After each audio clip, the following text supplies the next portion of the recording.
Mark Lamia, studio head, Treyarch. I think you follow up Call of Duty Black Ops by, we followed up by wanting to surprise and innovate in pretty much every area of the game. Whether that's the campaign, the multiplayer, or the zombies, the team had some really ambitious goals. You know, a team that I'm very proud of, wanting to take on the challenge of not just iterating on what we created with Black Ops, but really coming up with some great new innovative gameplay on every front, and they're pushing it on every front. From the very beginning, going to the near future was on the table for us.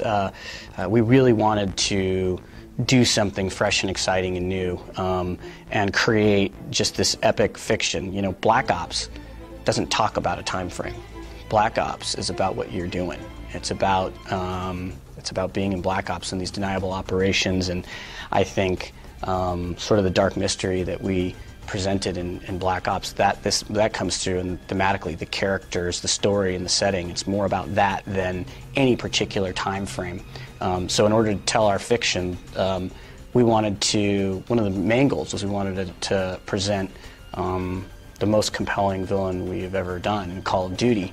And to do that, we wanted to be able to tell a story that required us to have part of it take place in that first Cold War era in the 80s, not, you know, about 20 years after the end of Call of Duty Black Ops 1, where that villain, we learn about that villain's motivations. And it isn't until we get to this later point in time, about a decade out or so from now, it's actually 13 years in 2025, when technology is advanced. It's advanced at such a rapid pace and has been incorporated into our technologies and our military infrastructure to the point where our villain is able to turn our greatest strength into our greatest weakness. There are so many new ways to play Call of Duty Black Ops 2. The weaponry and the advancements in technology over the next decade play really well in a game space. The advancements in drones and robotics allows for all kinds of new AI that can be created, but also new equipment that we can take over, new vehicles that we can take over, right? You can now you can fly quad rotors in our game. You can, you know, drive drones. You can control drones on the battlefield, as soldiers will do a decade out. You'll have that ability to do that, which is a totally new gameplay dimension that'll be added. So we're really excited about that. Also, advancements in technology will allow us to add new technology to the weapons that are going to be coming out. So whether it's totally innovative optics that people haven't ever experienced or played, or weapons that are on the drawing boards today but not yet having been manufactured, or just technologies that are on the drawing boards today, to be able to realize that and authentically portray that in the future and allow players to experience that will be totally a new experience for Call of Duty players, and something that, you know, is at the heart of what we wanted to do.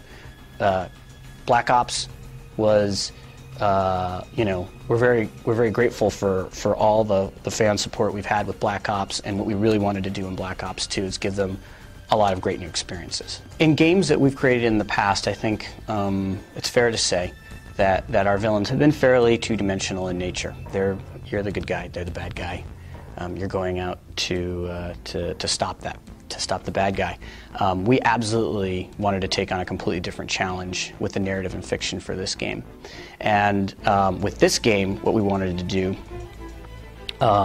was create a three-dimensional villain. And in order to do that, we have to be able to understand the motivations for that villain, which means that we're going to be giving that villain some screen time, so to speak. You're going to be experiencing that villain throughout these time periods in the past and in the future, and really understand those motivations. And it's not going to be just a two-dimensional situation. You're going to, in fact, the villain is at the heart of a lot of the conflict in the world. And he is masterminding and pulling the strings on the Second Cold War and bringing it to a boiling point. And just unraveling that in sort of Black Ops fashion is going to be really exciting for the players.